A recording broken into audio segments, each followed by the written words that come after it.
Olha só, mas hoje vamos falar sobre colesterol elevado no sangue. Gente, é um dos principais fatores para doenças cardiovasculares, né? E está entre as causas que podem provocar infarto ou AVC. E para falar sobre este assunto, né, eu trouxe aqui hoje dois grandes profissionais, o doutor Valério Vasconcelos, cardiologista topado, sempre está aqui junto com a gente, nossa nutricionista maravilhosa, Neuza Lígia, que é minha nutri também, e ela está aqui hoje para debater sobre esse assunto que é tão importante. E se você está aí com dúvidas, né, quer tirar suas dúvidas, manda um WhatsApp pra gente, mande sua pergunta no 981457570, tá bom? Pode ficar à vontade, tá, gente? Tudo bom, doutor Valério? Olha aqui o nosso atleta, gente. Corre, pedala, né? Treina também na academia, né, doutor Valério? Exatamente, fortalecendo, né, Marília? Um exemplo, né? Tá vendo aí, Liginha? Você também corre, não? Pedala, não? Eu não tô correndo muito mais por conta das chuvas, né? Mas eu sempre tô fazendo alguma atividade física, musculação principalmente. Muito bem, tá aí. Doutor, eu vou começar logo com você, né, para falar um pouquinho pra gente sobre essa importância, né, dos níveis, né, do colesterol, na verdade, dos níveis de gordura, né? Vamos falar assim, logo um termo mais popular, que as pessoas conheçam mais. Fala um pouquinho pra gente sobre isso. Exatamente, Marília. O que acontece? O colesterol é um tipo de gordura que ele é importante para o organismo, né? Quer dizer, ele não é também só ruim, mas ele é importante até certo ponto. Quando passa desse ponto, é que ele passa, quando ele desequilibra, é quando ele passa a causar problema para o nosso organismo. Então, o que é o colesterol? Essa gordura que é importante para a formação de vitaminas, né? É importante para a formação de hormônios. Ele faz parte da constituição de algumas das células do nosso organismo, então ele é importante, né? 70% vem da produção endógena, né, que é do próprio organismo, e 30% vem da alimentação. Então é importante, existe o colesterol ruim, chamado LDL colesterol, e o colesterol bom, chamado HDL colesterol. Enquanto que o LDL ele se deposita nas paredes das artérias, levando às doenças cardiovasculares, o HDL retira o colesterol da parede das artérias. Esse HDL retira e devolve ao fígado para que o fígado processe esse colesterol e ele seja eliminado.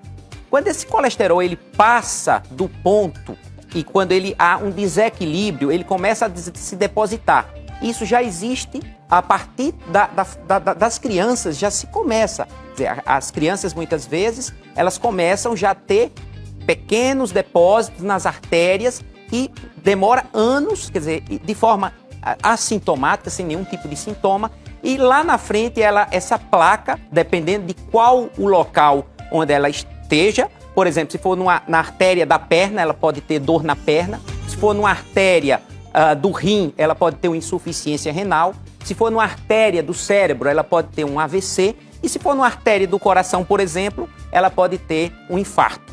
Ou, antes do infarto, ter o que se chama de angina, que é a dor no peito. A dor que começa no peito e vai para o braço ou vai para as costas. Então, esse colesterol, junto com outros fatores de risco para as doenças do coração, fatores de risco como, por exemplo, tabagismo, pressão alta, aquela pessoa que tem a pressão alta e não sente nada e também não toma remédio, não liga, pessoa com excesso de peso, por exemplo, outros fatores de risco como estresse também, pessoas que dormem mal. Então, tudo isso vai junto, funciona, fazendo com que essa placa ela tenha um crescimento acelerado e com isso a pessoa em algum momento, muitas vezes, diante de uma situação, muitas vezes acontece da pessoa ter um estresse numa semana, ter uma discussão ou ter dormido muito mal, ter tido um pesadelo, alguma coisa, aquilo funciona como um gatilho, fazendo com que aquela placa que não tinha nenhum tipo de sintoma, ela se rompa. Quando essa placa, muitas vezes a gente pensa que a placa precisa ser grande para se romper, não, essa placa pode ser pequena,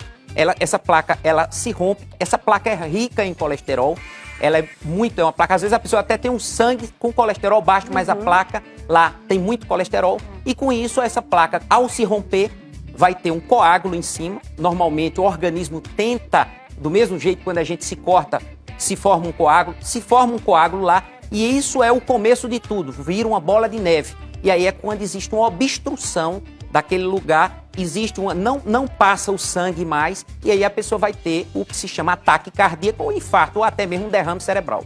É verdade. Até que ponto a gente deve se preocupar, né, com o colesterol? Então, o colesterol hoje, normalmente, de 190 a 200 é o nível máximo, é o nível permitido de colesterol. Né? A partir daí, a gente já tem um colesterol elevado. Claro que as crianças também, o nível é bem menor, né? Então, é importante que as crianças tenham um nível mais baixo. Mas é importante que esse nível seja baixo. A gente coloca uma taxa de 200, abaixo de 200. Esse colesterol, o colesterol total. E o HDL, que é um colesterol que tem que estar alto. O colesterol bom, ele tem que estar alto. O colesterol ruim, que é o LDL, tem que estar baixo. Então, o LDL, estando baixo, você tem menor incidência de doença cardiovascular. Cada 10% de diminuição do colesterol LDL, existe 10% de menor chance de ter um infarto. E cada 1 miligrama que se sobe do colesterol HDL, você diminui 3 a 4% de chance de se ter um infarto. Então, é importante que se tenha colesterol LDL baixo, que é o colesterol ruim, que é o vilão, que é o bandido, e o colesterol bom, que é o HDL. Esse colesterol, ele tem que estar elevado para poder funcionar como um fator de proteção. Inclusive, a gente diz, às vezes a pessoa tem fator de risco, e a gente diz, existem os fatores de risco para as doenças cardiovasculares, que são os fatores de risco não modificáveis. Quais são? O sexo masculino, ele é mais frequentemente é acometido de doença cardiovascular. Né? Então, os homens mais do que as mulheres. As mulheres, após a menopausa, justamente pela perda da proteção hormonal. Quando ela perde a proteção do estrógeno na menopausa, ela tende a se equiparar ao homem. Mas hoje, quer dizer, o sexo masculino, que a gente diz, é um fator de risco não modificável. Não tem como eu modificar. Eu posso modificar, por exemplo, a pessoa fuma, eu posso pedir para ela parar de fumar. Então eu modifico o fator de risco, ela deixa de ter o fator de risco.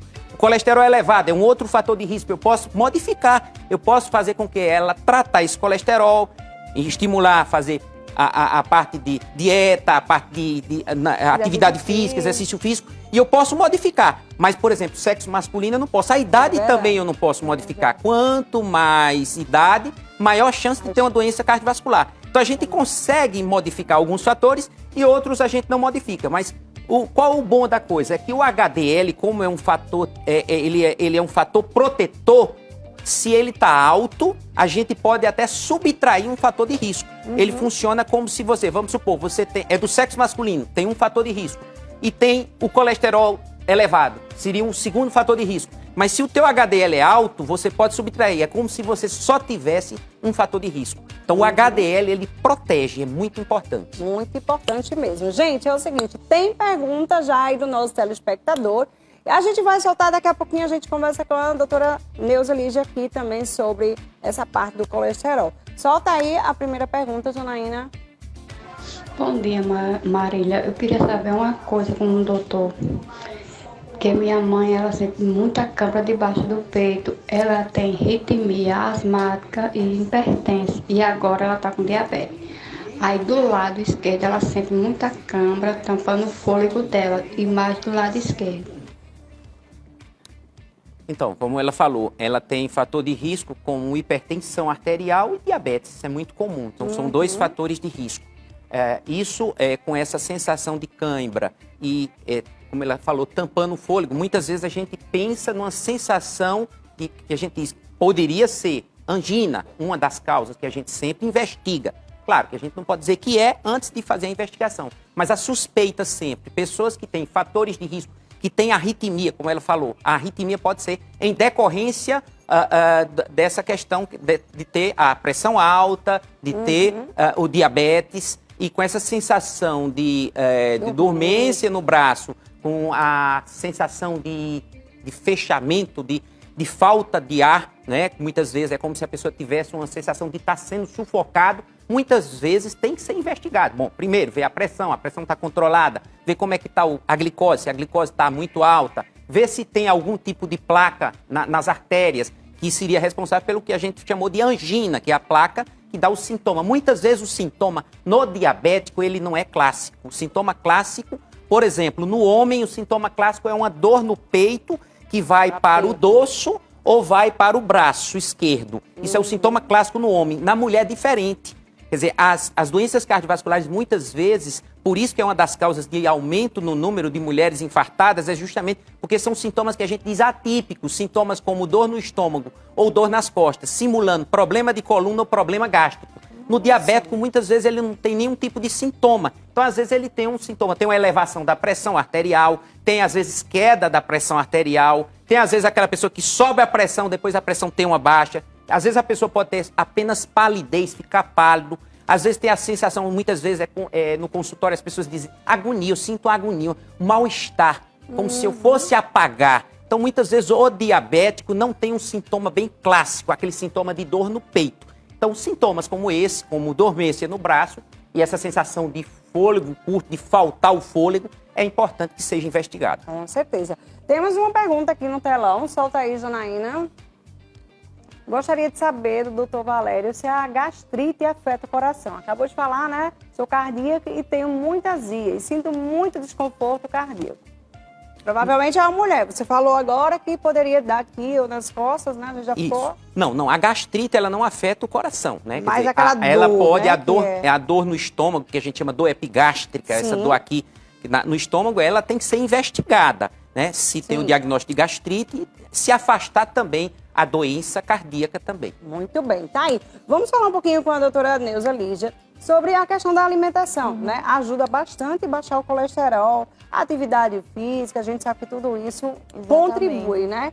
Mas, assim, na questão da alimentação, né? Para quem está nos assistindo, que está com o colesterol lá em cima, o que é que deve fazer? Exatamente isso que o doutor Valério falou. A alimentação tem influência direta com relação aos níveis de colesterol, principalmente se você é uma pessoa sedentária e se você tem um alto consumo de alimentos que são mais ultraprocessados, que são aqueles alimentos que têm um maior conteúdo de açúcar simples e de gordura saturada, de gordura trans, né? É como ele falou, a gordura, o açúcar, ele é importante, ele tem função no nosso organismo. O colesterol, ele tem função no nosso organismo, mas tudo tem um limite para o bom funcionamento do nosso organismo.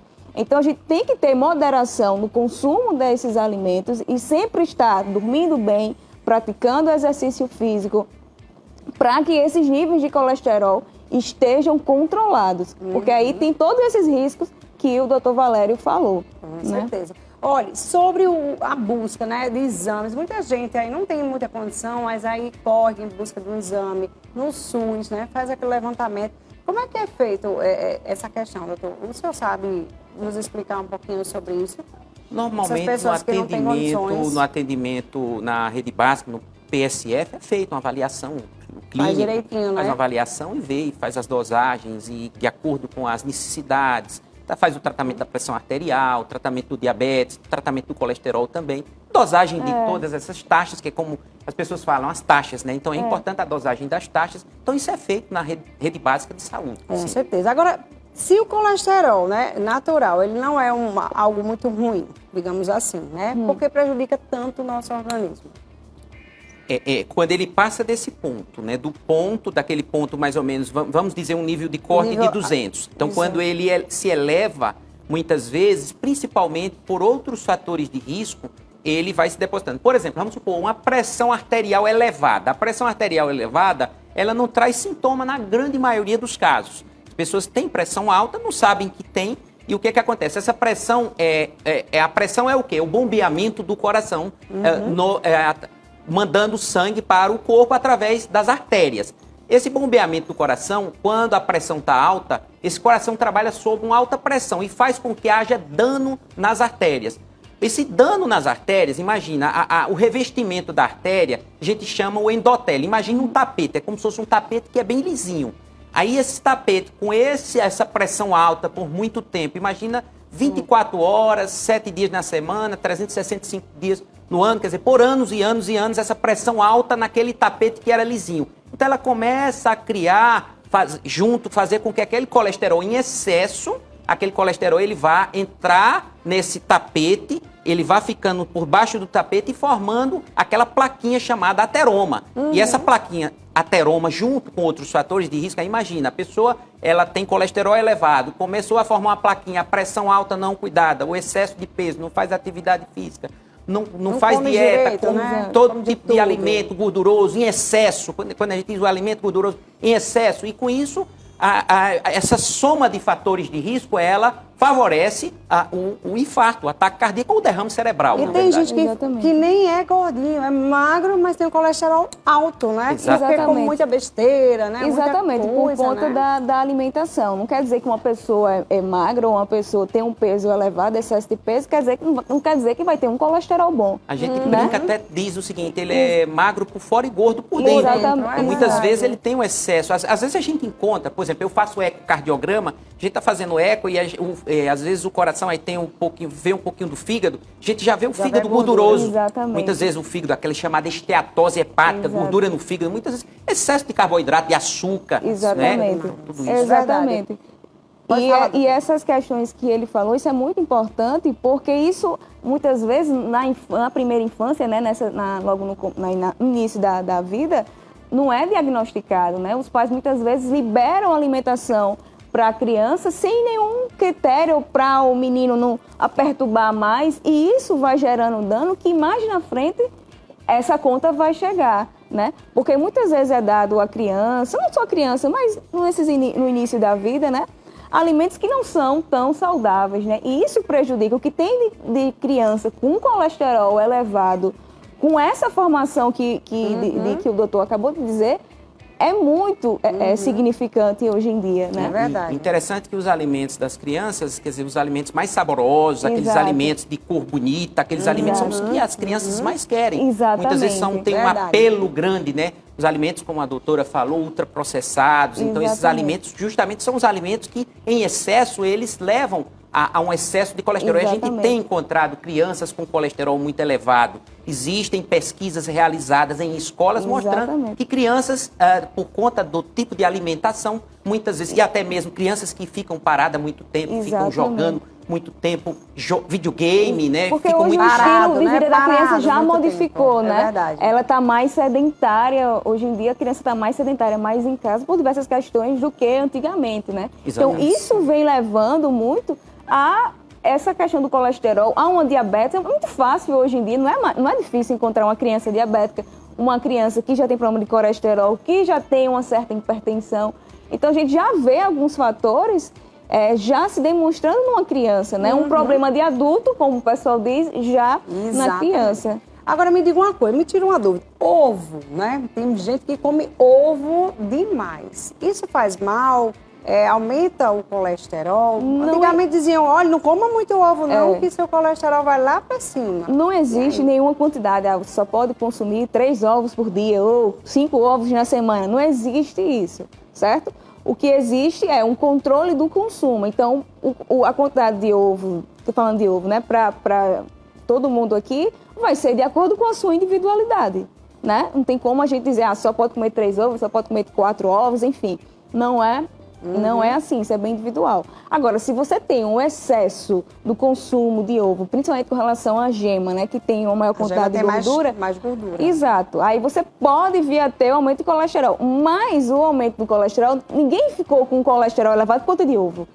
O que faz a gente elevar o colesterol é justamente o excesso de alimento ultraprocessado, o excesso de açúcar, o excesso da gordura saturada. É muito difícil alguém chegar e dizer assim, olha, porque eu como muito ovo, meu colesterol está elevado. Não, quando você vai fazer a investigação, você vê que a base da alimentação está toda desregulada. Não é por conta do ovo, é por conta de uma série de outros alimentos que estão no cotidiano dessa pessoa que fizeram com que essas taxas estivessem mais elevadas. Ok, bora lá, vamos para as perguntas dos nossos telespectadores. Já tem um bocado aqui, né, gente? Vamos primeiro para áudio. Solta o áudio aí, Janaína. Telão, então? Vamos lá. Então, quer dizer que não é legal dietas restritivas, mas uma boa reeducação alimentar e atividades físicas? Isso seria o ideal para mantermos a forma e uma saúde, de certa forma, em dia? Exatamente, né? Uma reeducação alimentar. Na verdade, eu costumo dizer que é uma educação alimentar. Porque reeducação é como se a gente tivesse já educado. E a gente não tem uma educação, a gente não teve educação alimentar, né? Se você tem uma alimentação saudável, se você consome principalmente vegetais que têm ação anti-inflamatória, que combate essas questões que o doutor acabou de explicar, você consegue ter os níveis de colesterol controlados, não só colesterol, mas também os níveis de açúcar. Então, a prática de exercício físico, junto com a alimentação saudável, ajuda perfeitamente no controle de todas as taxas. Dizem que banana aumenta o colesterol, é verdade? Banana? Não, é muito difícil você encontrar alguém que está com colesterol elevado por conta de fruta, por conta de banana. Pode comer banana? Né? Pode comer banana Normal. sem nenhum Quem problema. tem um colesterol lá em cima? Pode comer banana. A questão é o excesso desses alimentos. Eu acho que tudo em excesso é veneno, né, gente? Seja ele um alimento Exatamente. mais nutritivo ou não. Mais engraçado que as pessoas se pegam ao ovo, à banana, a uma fruta. Não, não é isso que vai fazer. O que vai fazer você aumentar o colesterol é justamente a quantidade de alimentos ultraprocessados. E falta de exercício físico, falta de um monte de coisa, Estresse, né? sedentarismo, tudo Exatamente. tudo isso. Vamos lá, mais uma pergunta, Janaína. Solta a pergunta. Bom dia. Bom dia. Doutor Valério, eu gostaria de saber o porquê as pessoas que fazem cateterismo ficam com mal-estar. Inclusive, meu pai já teve no seu consultório, fez exames e continua tendo mal-estar.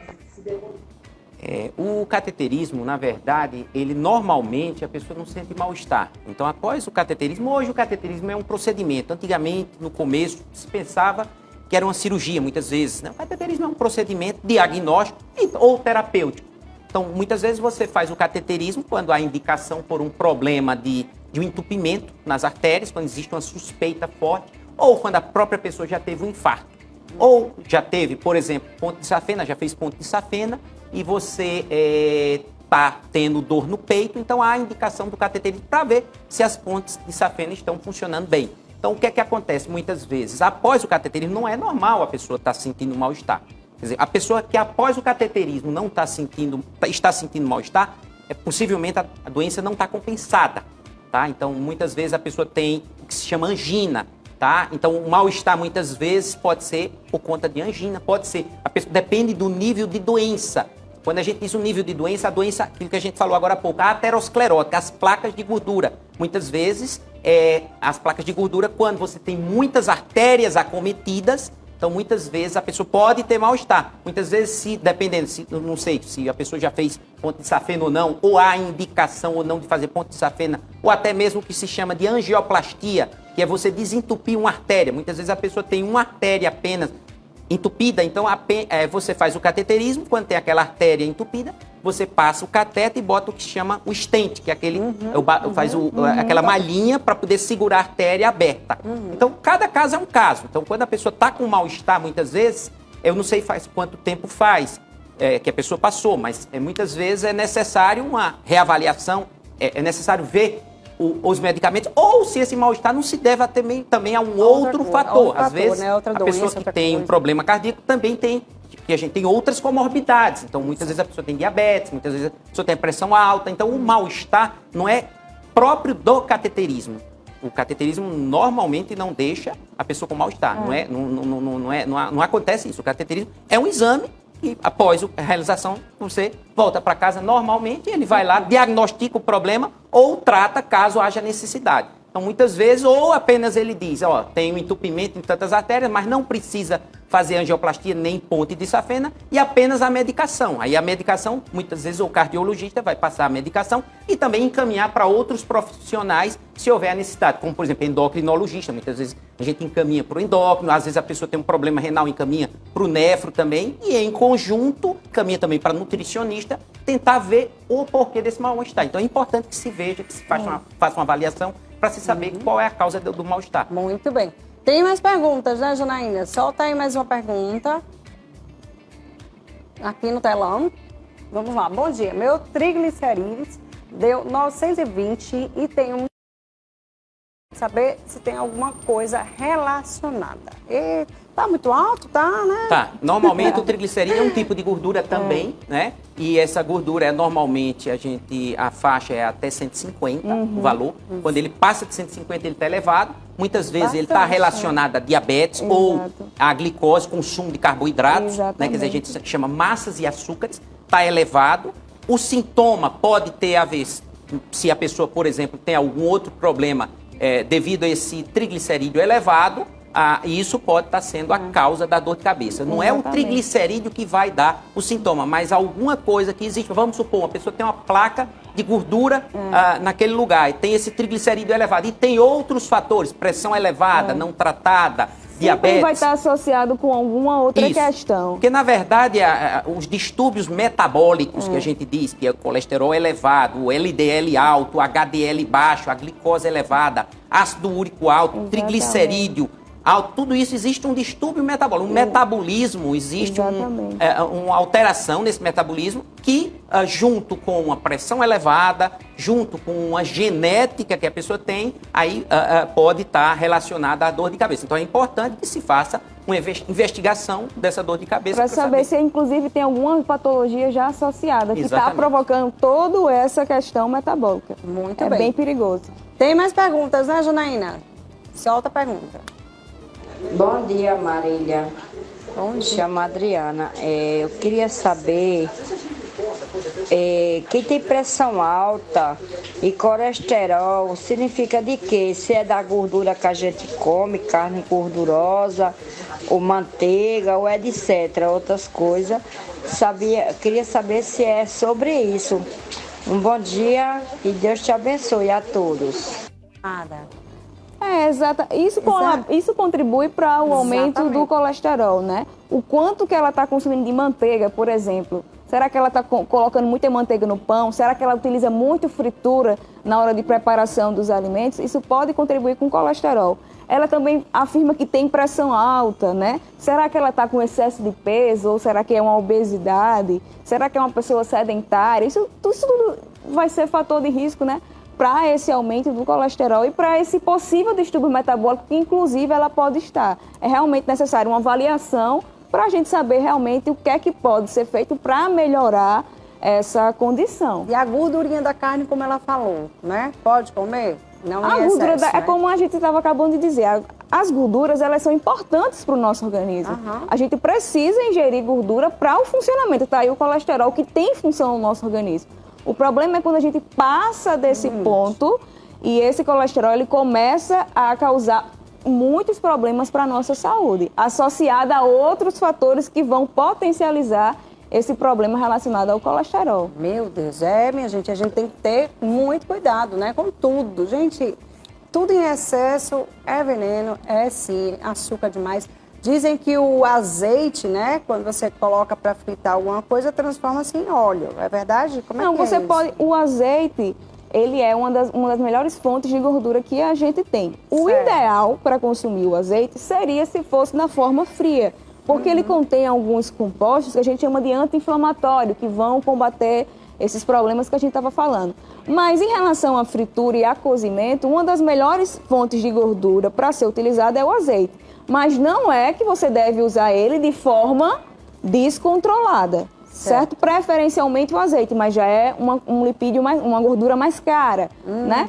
Então, assim, você pode utilizar o azeite desde que você tenha moderação de consumo. Se você usar em excesso, vai ter possivelmente problemas. Muito bem, tá aí, minha gente, uma aula, né? A gente teve aqui hoje com esses dois, né, cardiologistas, nutricionistas, esses dois médicos maravilhosos, né? Que trouxe, assim, excelentes respostas, né, para nossas perguntas de hoje. Muito bom, viu, doutor? Muito bom, viu, Neuza? Eu que agradeço. Adorei aqui, gente, porque a gente tem esse costume, né, de comer de tudo e esquece que por dentro as coisas não funcionam desse jeito, né?